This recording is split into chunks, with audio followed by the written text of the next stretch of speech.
महाभारत का युद्ध ये युद्ध विश्व के कल्याण के लिए हुआ था, जो ना ही तो द्रौपदी की वजह से, ना ही दुर्योधन की वजह से और ना ही मामा शकुनी की वजह से हुआ था। इसके पीछे स्वयं परमात्मा का हाथ था।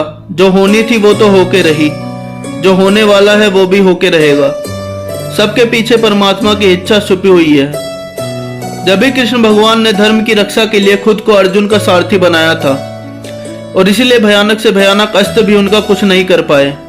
पर युद्ध में एक ऐसा योद्धा जिनको ना ही तो कभी अपने हक का सम्मान मिला, और सबकी वजह से उन्होंने झूठ में जिंदगी व्यतीत करी। सबने उनकी दानवीरता का फायदा उठाया। किसी ने उनसे कवच कुंडल मांगा, किसी ने उनके सोने के दांत और किसी ने उनकी जिंदगी मांग ली। फिर भी वे अपने वचन पे अड़े रहे। क्या इसीलिए काल भैरव ने उनका साथ देने के लिए रणभूमि में कदम रखा? तो आइए जानते हैं। जब काल भैरव ने कर्ण के मित्र का सर काट दिया था, तो कर्ण ने काल भैरव को युद्ध की चुनौती दी और घमासान युद्ध किया। अगर आपको काल भैरव और कर्ण के युद्ध के बारे में जानना है तो हमने पिछली वीडियो में बताया है। जब इनका घमासान युद्ध हुआ तो इन्हें महादेव ने कर्ण को उनके मित्र का सत्य बता के रोक लिया था। जब इनका युद्ध समाप्त हुआ तो काल भैरव ने कर्ण को वरदान मांगने को कहा, पर कर्ण ने कहा, आप मेरे समक्ष उपस्थित हो, इससे बड़ा वरदान क्या होगा मेरे लिए।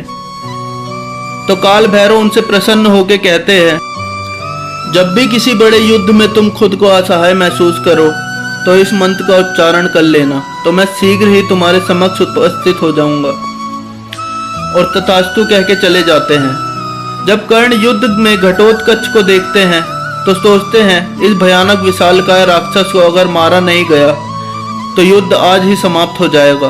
तो दुर्योधन के बोलने पर वो अपनी विजयंती नामक शक्ति, जो कि अर्जुन को मारने के लिए बचाई थी, उस पर चला देते हैं। फिर जब युद्ध में अर्जुन उनके सामने खड़े होते हैं तो वो अर्जुन को घेर कर मारने का प्रयास करते हैं, पर नहीं मार पाते। फिर उनका रथ फंस जाता है और उस समय उन्हें काल भैरव का ध्यान आता है। तो वह काल भैरव को बुलाने के लिए ध्यान लगाते हैं, पर वो उस मंत्र को याद नहीं कर पाते, क्योंकि उन्हें श्राप था कि आखिरी समय में उनकी विद्या उनका साथ छोड़ देगी और वो सब भूल जाते हैं। इसीलिए वह सब भूल जाते हैं और अर्जुन के हाथों उनका वध हो जाता है। हमारे ऐसे और फैक्ट जानने के लिए हमारे चैनल को सब्सक्राइब करें और बेल आइकन को दबाना ना भूलें।